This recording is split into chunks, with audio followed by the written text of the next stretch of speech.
Olá, pessoal, tudo bem? Eu sou Shirley Longa, bióloga, sou doutora em Biologia Vegetal pela Universidade do Espírito Santo.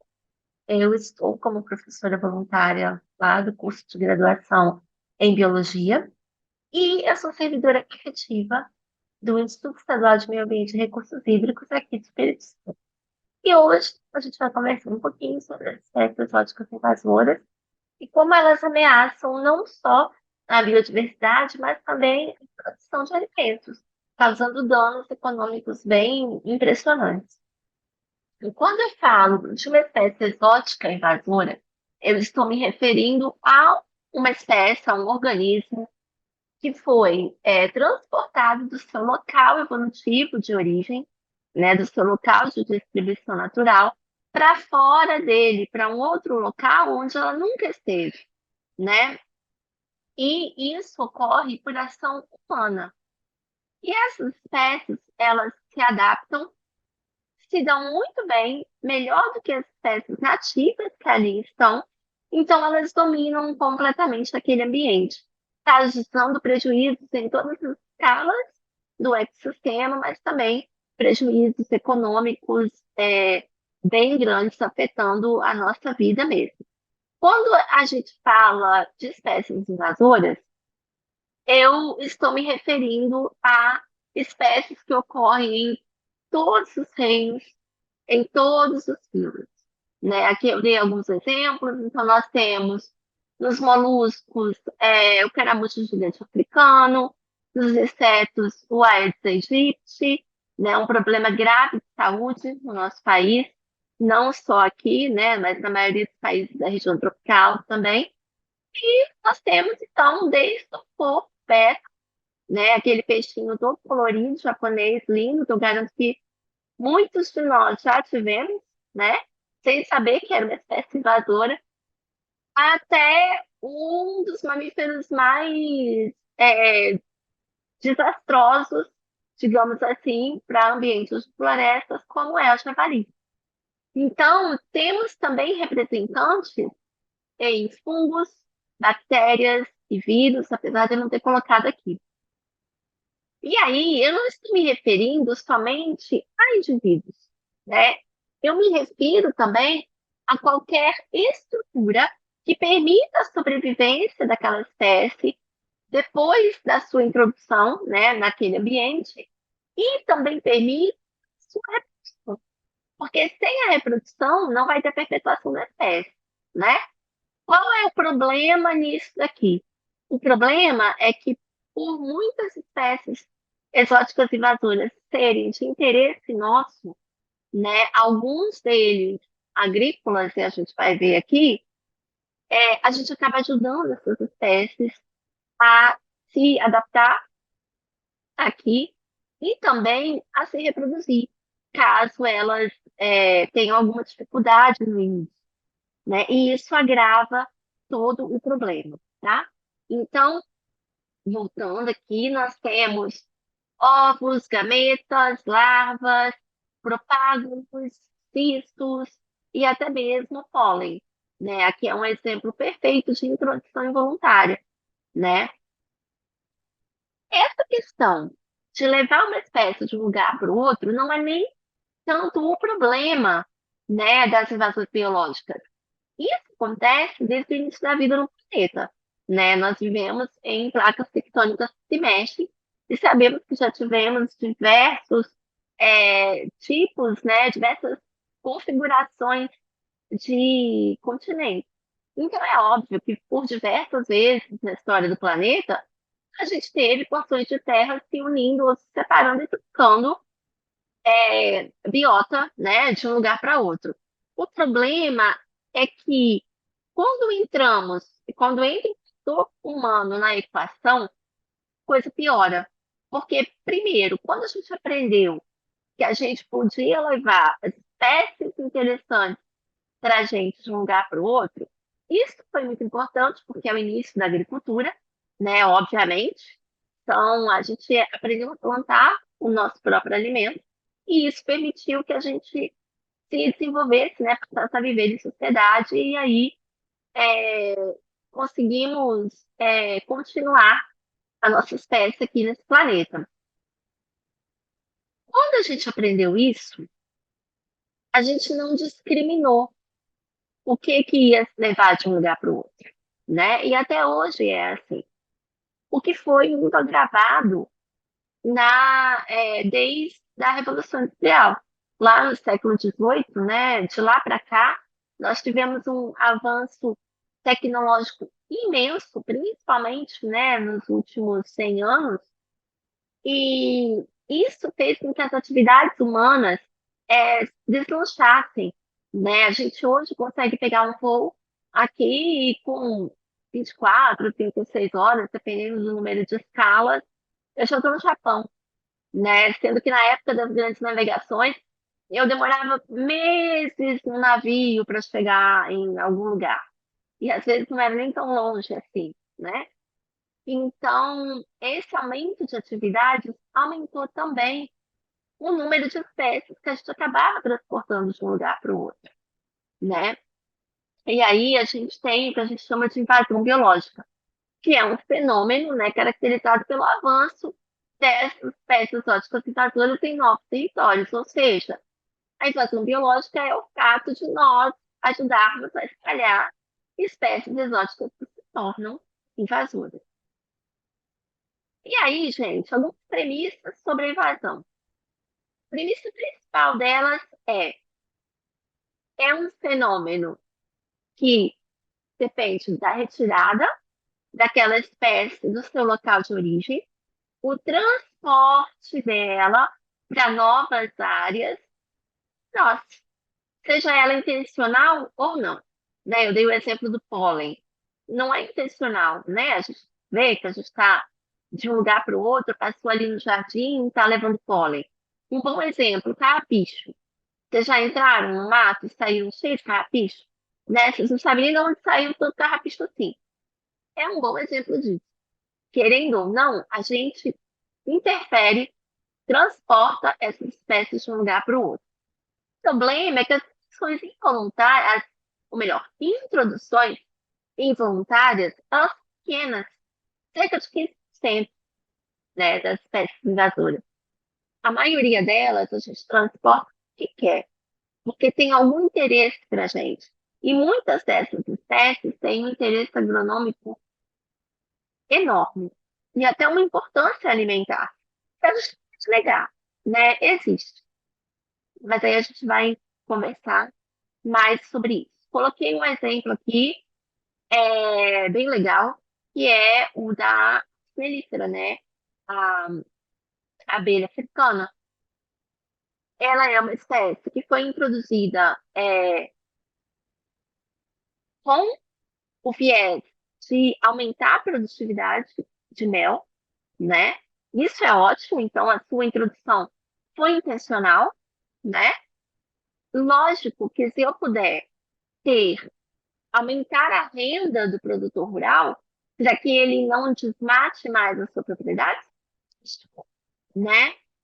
E a introdução dessa espécie aqui teve esse objetivo. Qual foi o problema? Não aumentou a produção de mel? Não, aumentou. O problema é que essa espécie escapou de cativeiro e cá para nós, né, gente? Controlar um inseto é meio complexo, né? Dele não voar.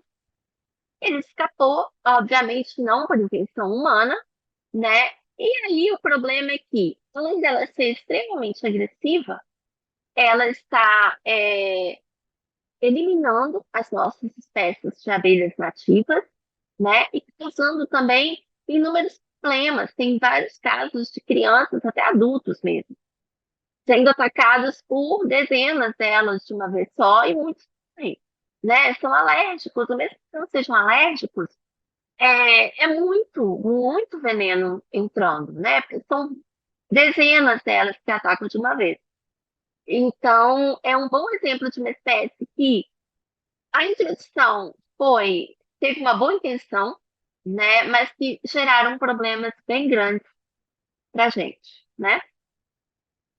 Um outro ponto que eu quero conversar com vocês é o seguinte: espécies nativas que têm uma capacidade de se reproduzir mais rápido e de dominar o ambiente onde ela evoluiu, isso não pode ser considerado uma espécie invasora.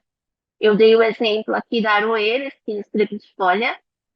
Ela é uma espécie extremamente importante de Mata Atlântica, característica de ecossistema de Restinga, é uma espécie-chave na restauração desses ambientes degradados.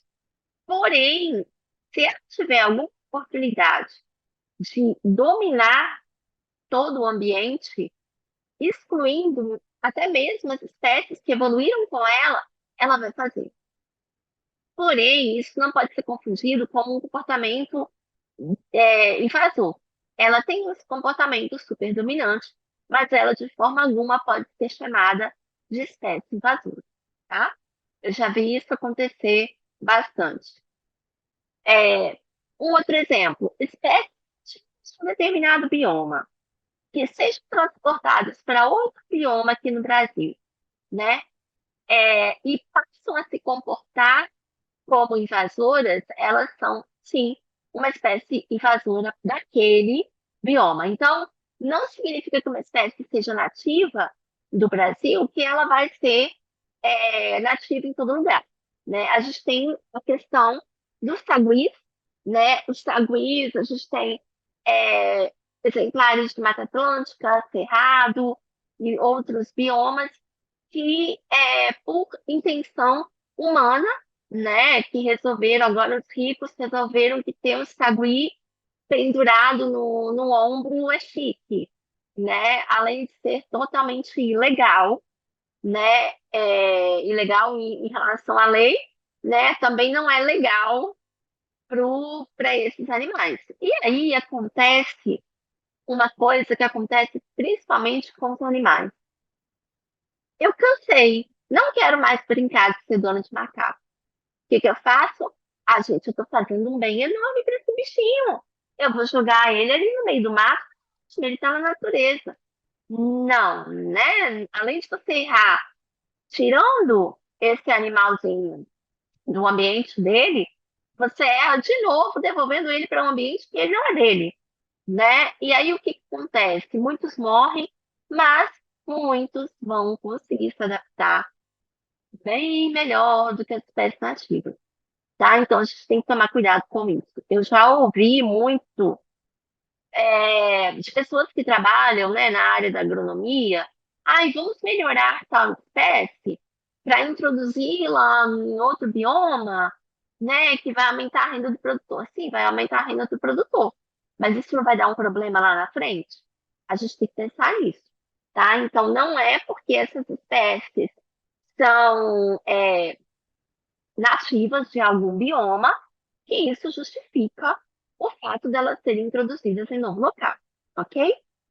Que eu botei um exemplo rápido para vocês entenderem como que o fator humano pesa na introdução desses organismos exóticos.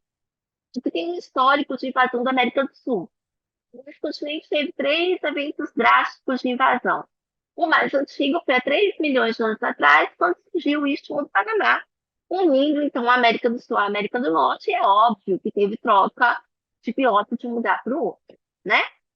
Só que tudo bem, tudo se equilibrou. Por quê? Porque não tinha o fator Homo sapiens. Ele entra há 10 a 15 mil anos atrás, vindo da Ásia, né, emigrando aqui para o continente. Quando eu falo vindo, emigrando, entenda que é trazendo tudo que eles achavam que era importante, tá? Incluindo espécies de animais e plantas, ok? Isso aconteceu há 10 a 15 milhões de anos atrás. Então, perceba um tempo. 3 milhões de anos atrás para 10 a 15 mil anos atrás é um tempo bem considerável. Agora, de 10 mil anos atrás para 500 anos atrás é um tempo mínimo se a gente for pensar na escala produtiva, né? E neste tempo mínimo, a gente promoveu o terceiro, né, evento de invasão do continente, com a chegada dos europeus aqui é, no, no, no continente, né, e depois dos escravos também. E aí, gente, já estamos no quarto evento de invasão, que já é a mais rápida, né, e muito mais intensa. Então, percebam que a atividade humana, ela não ajuda em nada, né, a gente evitar esse problema, muito pelo contrário. No Brasil, nós tivemos dois grandes eventos, óbvio, né? A chegada dos portugueses, que houve um estímulo, então, para que os portugueses que viessem para a nova colônia trouxessem espécies que fossem de interesse econômico e também de interesse de sobrevivência, né, desses novos membros aqui no nosso país. Isso foi tão incentivado que chegou a ser objeto de dois decretos imperiais, né, em 1809 e 1810, né, que prometia incentivos para a introdução de espécies de interesse econômico, né? Não vamos esquecer também que ali a gente já tinha a exploração do pau-brasil, né? Uma das espécies do nosso país. Em seguida, os escravos, né, vieram, os navios negreiros também trouxeram algumas espécies, principalmente espécies de planta. A gente tem aqui dezenas de espécies que são usadas nos rituais das religiões de matrizes africanas, né, e eles trouxeram isso com eles, e a gente usa até hoje, muitas delas a gente tem em casa e nem sabe né, que é uma espécie invasora. E cada nova onda de migração a gente teve, então, novas espécies sendo introduzidas aqui no país. Entretanto, apesar de ter começado logo após Portugal tomar posse da colônia, só no século XVIII que houve o primeiro registro de uma espécie invasora aqui no Brasil, que foram as gramíneas africanas introduzidas para alimentar o rebanho, né?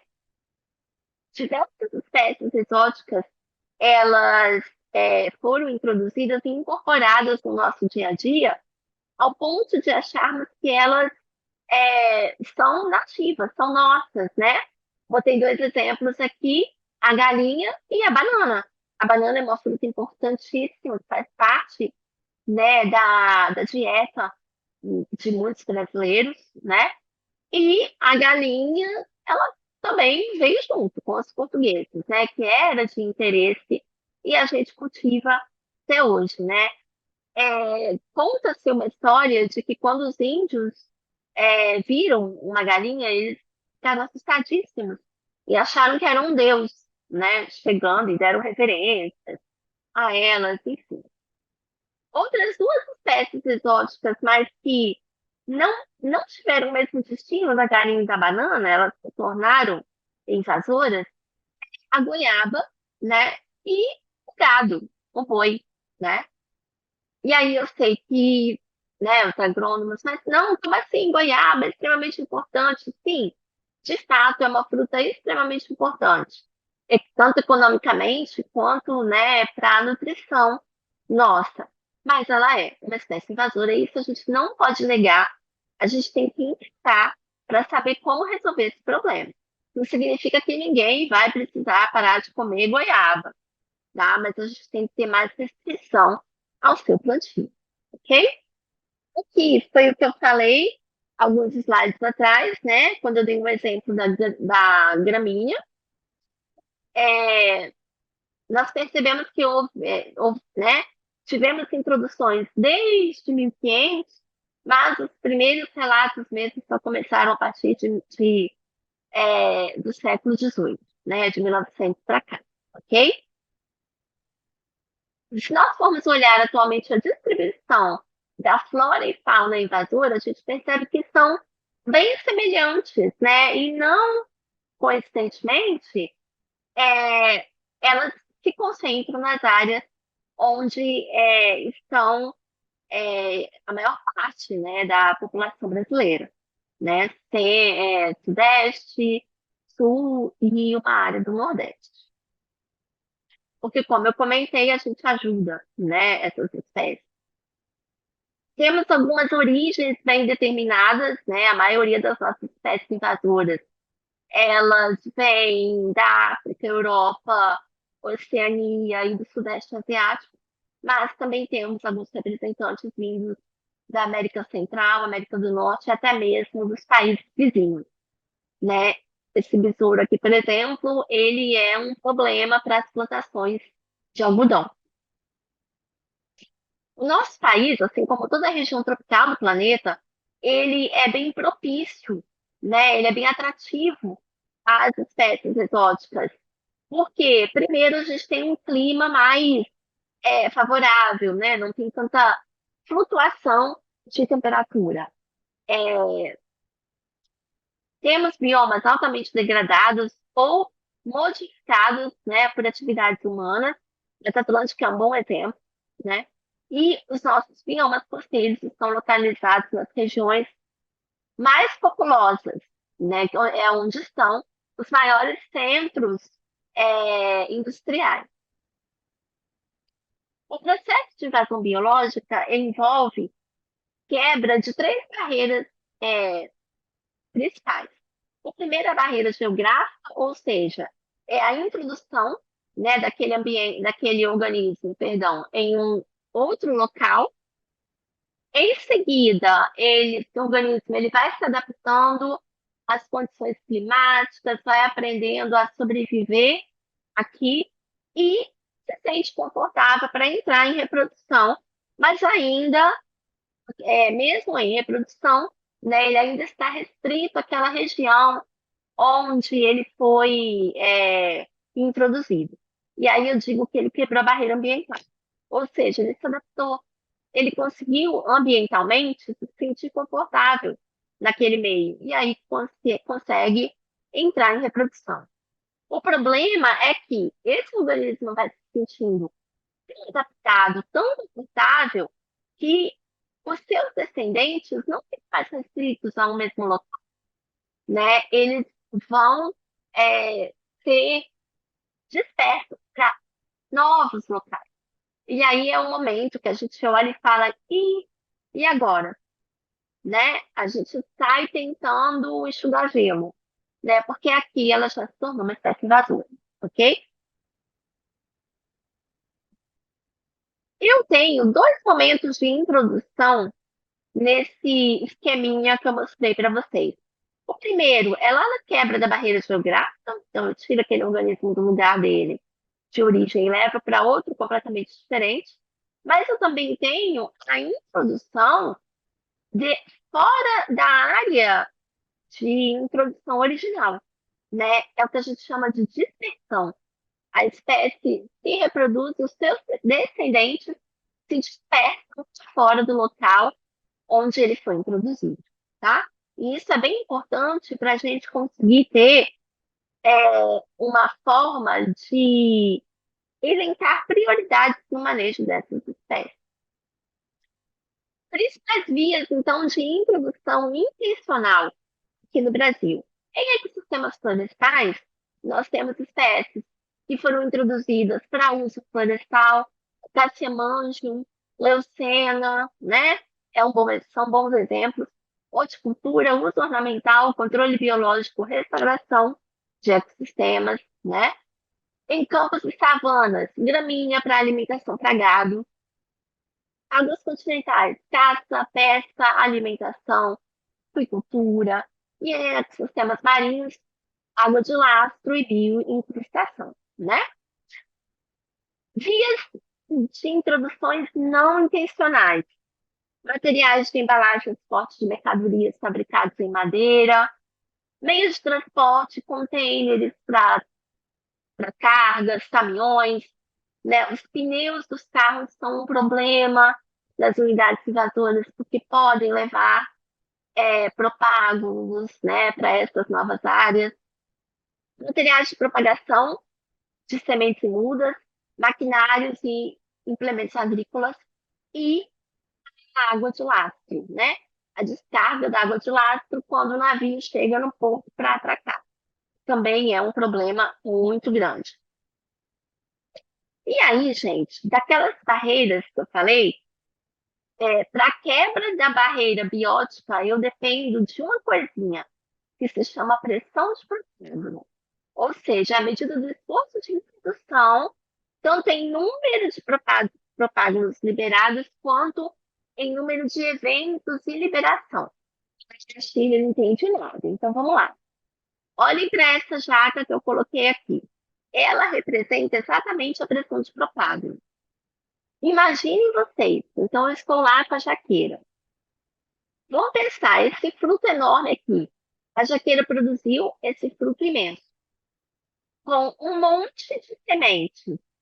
Imaginem todas essas sementes no meio, né, soltas ali, prontas para germinar, dando centeninhas de plântulas, né? Isso eu estou imaginando uma planta, uma jaqueira, produzindo um único fruto, uma vez por ano. Só que a gente sabe que não é verdade, né? Ela produz dezenas de frutos várias vezes ao ano. Então, eu tenho vários efeitos de introdução, ou seja, várias vezes que ela formou frutos e liberou esses frutos, essas sementes, após a maturação dos frutos, e o número de sementes, né? Então, é exatamente isso que é a pressão de propago. Quantas vezes uma espécie se reproduz e quantos descendentes, quantos propágulos ela vai gerar ali naquele local, ok? Entanto, pensando nisso, espécies com maior potencial de invasão vai ser aquela espécie que tem o maior potencial de reintrodução, ou seja, entra várias vezes em reprodução e libera muitos indivíduos, né?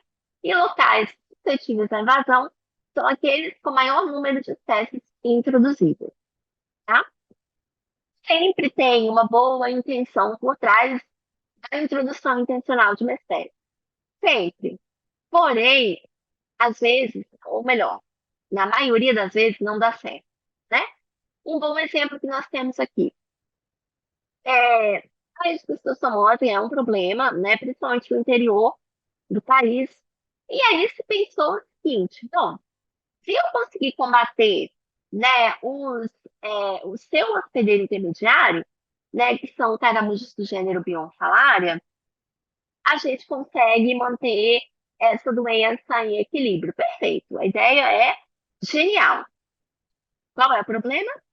O problema é que se escolheu um é, predador desse organismo que também tem uma patologia, também é um hospedeiro intermediário de um parasita e transmite para a gente uma doença tão ou mais grave do que a esquistossomose, né? Então percebam que existe boa intenção, mas o problema é que a gente nunca conta com o fato de que pode ser que não dê certo.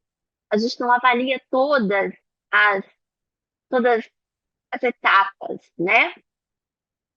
Coloquei aqui também outro exemplo, a introdução de pinos eliote para a produção florestal em vários biomas do país, principalmente aqui na Mata Atlântica, né? Ah, e vou aumentar a produção florestal. Perfeito, aumenta a renda, né, do produtor, maravilha.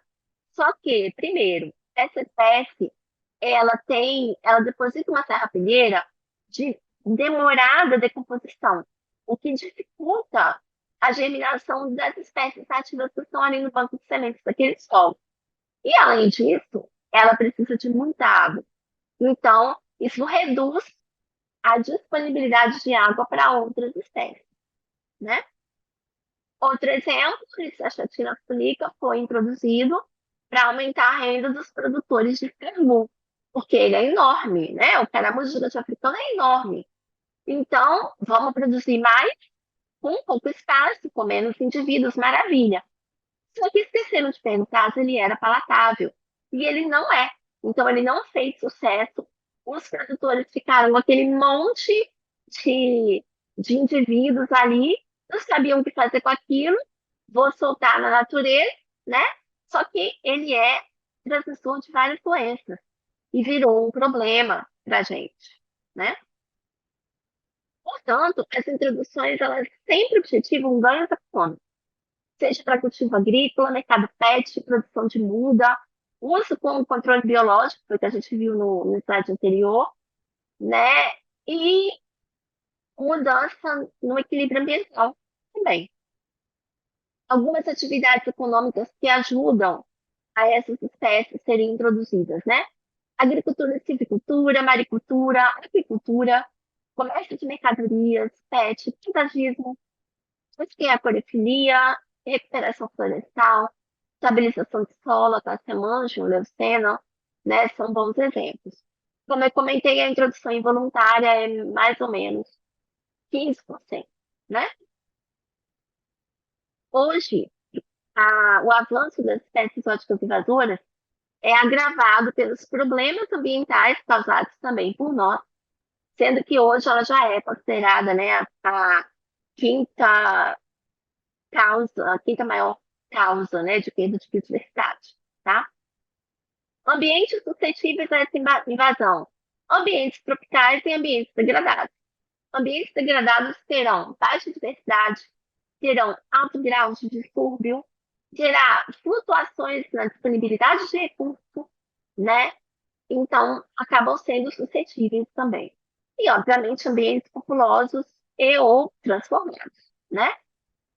Então, para que ocorra um sucesso, né, naquela espécie se tornar invasora, eu preciso aliar o seu potencial de invasão com a pressão de preparo e a sustentabilidade daquele ambiente da invasão, para que isso tudo vire uma tempestade perfeita e aquela espécie possa evoluir naquele local, tá? Alguns dados aqui sobre as espécies exóticas, né? Nós temos, até o momento, cerca de 37 mil espécies introduzidas por atividades humanas que nós conhecemos. Dessas, 200 espécies exóticas são introduzidas por ano, né? Registro de 3.500 impactos negativos dessas espécies e 85% desses impactos afetam o ser humano, né? A gente pode observar nesse gráfico que o maior impacto está registrado em ecossistemas terrestres, mas isso não significa que os outros também não sejam grandes, é porque não tem tanto estudo, né, nessas áreas. E aí, das espécies que impactam o homem, 16% desses impactos está relacionado ao nosso uso de serviços ecossistêmicos, um bom exemplo, disponibilidade hídrica e qualidade dessa água, né? E 84% afeta alguma forma, algum aspecto da qualidade de vida nossa, tá? Ah, dos impactos negativos na nossa qualidade de vida, destaca-se o acesso a bens e mercadorias e os impactos à saúde. Sempre existe a justificativa, principalmente no meio agronômico, de que os benefícios compensam os problemas. Infelizmente, não. Eles não compensam, tá?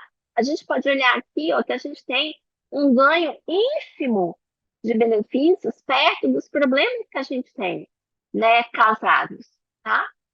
No Brasil, temos 190 espécies de flora e 254 espécies de fauna, identificadas como espécies exóticas invasoras, destacando-se aí as famílias botânicas Poaceae, Fabaceae e Asparagaceae, né, sendo os principais gêneros Urucloa, Acácia, Pinus, Eucaliptus.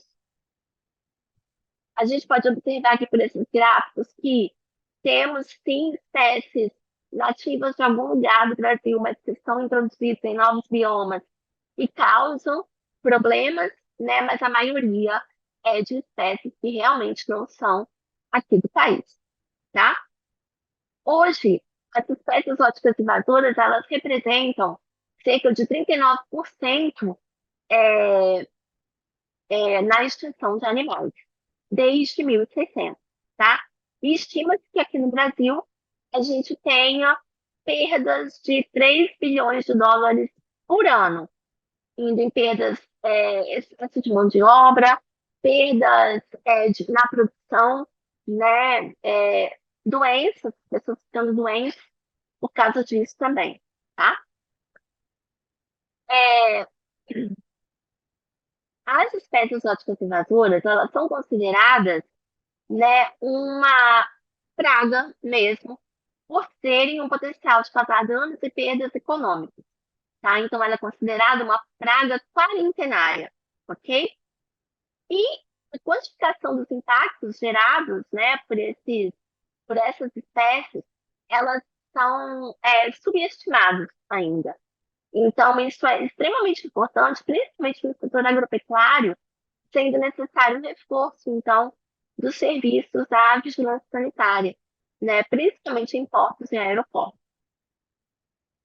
As espécies invasoras, elas causam problemas em todos os aspectos do ambiente, indo desde problemas no crescimento, reprodução e comportamento dos indivíduos, passando pelas populações, comunidades e se refletindo em outros aspectos do ecossistema, como o fluxo de energia, ciclo biogeoquímico e outros, né?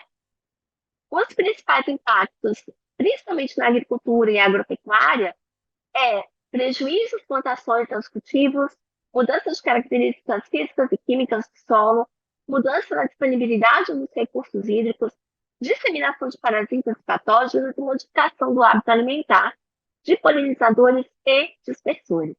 Coloquei aqui alguns exemplos para vocês. Prejuízo às plantações, então. Competição com espécies agrícolas, centelha asiática, né? Palmeira real, ela compete com o palmito jussara, que é nativo nosso aqui da Mata Atlântica. Isso é um problema, né, de produção também.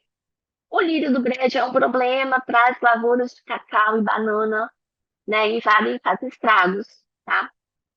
Sufocamento de plantações por terem um hábito de vida de trepadeira. Nós temos a amarelinha, a azulzinha, né, que são duas espécies de tumbérgia, a figueira, né, e bicho do mato, que é uma das principais plantas daninhas em estágio, como se a gramínea africana já não fosse um problema, né?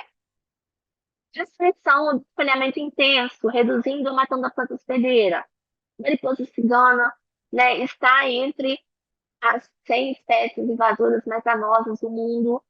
Temos também aqui o besouro bicudo do algodoeiro, que eu mostrei para vocês. Ele causa danos, perdas enormes para a cultura do algodoeiro, chega a ter 70% de perda na produção, porque ele perfura a flor, então já era a reprodução da planta, né? Bloqueio na entrada de luz. Jambo, jamelão, mamona, leucena, braquiário, né? Braquiário, urocloa brisanta. Outro efeito, modificação das características físicas e químicas do solo.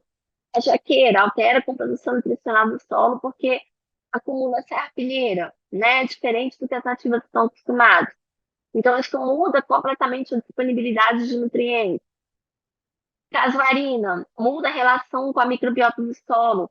E isso, para leguminosas, é fatal, né? Ela não vai conseguir fazer as associações necessárias aí para as micorrizas e para manter, né, a sua reserva de nitrogênio. Planária cabeça de martelo é um verme altamente voraz. Ele come todos os insetos, as minhocas, então a gente sabe que as minhocas são extremamente importantes, né, para o solo, e isso leva à perda de aeração e fertilidade do solo. É drástico, né? Mudança na disponibilidade dos recursos hídricos. Mangueira, a mangueira, quem não gosta de manga? Mas perto dos corpos hídricos não pode, porque ela acidifica a água, né? Aí a criação também não pode tomar água, a gente não pode. A cássia reduz os recursos hídricos porque ela tem uma alta taxa de absorção de água, né? O NIM reduz os recursos hídricos pela alta taxa de absorção também, da mesma forma que a acácia. Disseminação de parasitas patógenos, ou então alenopatia, né? Envenenando animais de criação. Introdução de parasitas patógenos. A gente tem a tiririca, que é hospedeira do fungo fusário, que é um problema, né? E além disso, ela é hospedeira de diversos nematóides que vão prejudicar as plantações. O capim-colonião serve como abrigo para algumas pragas agrícolas e a murta é hospedeira de patógenos, principalmente para as plantações de frutas cítricas, né? Laranja, limão. A estriga asiática é uma parasita de culturas como milho, cana-de-açúcar, arroz. Então, a gente tem perdas mundiais de alimento mesmo. É um problema de alimentação, né? Essa planta linda, maravilhosa, é uma das minhas plantas preferidas, né? As suas folhas acumulam um sal no ambiente. Quando ela se decompõe, esse sal é completamente liberado, tornando aquele solo inóspito, né? Envenenamento de animais de criação, flor de seda, dracena, cacto japonês, acaba virando um problema. São espécies totalmente ornamentais, lindas, mas que causam perdas, né, nos animais de criação. E, por fim, né, a modificação do hábito alimentar de polinizadores, de espessores, e relações mutualísticas das espécies nativas com micro-organismos. Então, aqui eu tenho a figueira lacerdinha, né, que vai alterar a preferência de alimentação por pássaros dispersores, e o lírio do brejo, né, que vai modificar as associações com micro-organismos de solo. Isso é um problema também, pode levar a perdas nas plantações. Portanto, a gente conclui, né, já terminando a nossa conversa, infelizmente, eu adoraria ficar aqui falando horas, sou apaixonada por esse assunto. A gente chega a três conclusões principais. Primeiro, a invasão por espécies exóticas está crescendo. Estima-se um aumento de 30% das invasões até o final do século. Além disso, hoje elas são uma das maiores ameaças à biodiversidade, causando danos à economia, aos recursos naturais e causam também riscos para a saúde da humanidade e para a sobrevivência da nossa espécie, né? E aí o nosso país, ele é um dos que tem o maior número de espécies invasoras no mundo, que, primeiro, somos um país tropical e um país mega diverso. Então, o nosso cuidado com essas espécies, no uso dessas espécies, é extremamente importante. Como eu disse, nós temos aqui várias espécies invasoras que são de interesse econômico. Ah, então tá, então vai parar toda a produção agrícola? Não, não. A gente precisa ter simônia, ter cuidado, né, com essas espécies. É tentar, vai ter uma produção de manga? Perfeito, não plante próximo com corpos d'água. Não tem problema. Aí, olha, eu tenho uma plantação de goiaba, minha família depende disso. Eu tenho que parar de produzir? Não, mas tome cuidado com a dispersão desses frutos, né? Faça coleta, elimine focos na sua própria propriedade, de locais onde, ué, mas eu sei essa goiabeira aqui, o que ela está fazendo aqui? Elimine, né? Sempre dá para ter cuidado, gente. Então, a gente precisa ter consciência do problema para que a gente possa resolver, ok? Olha, foi um prazer imenso participar desse evento. Agradeço muito aos organizadores, né, por me permitirem essa oportunidade. Aqui segue meu e-mail, tá? E qualquer coisa é só entrar em contato, tudo bem? Muito obrigada, gente, e continuem aproveitando o evento.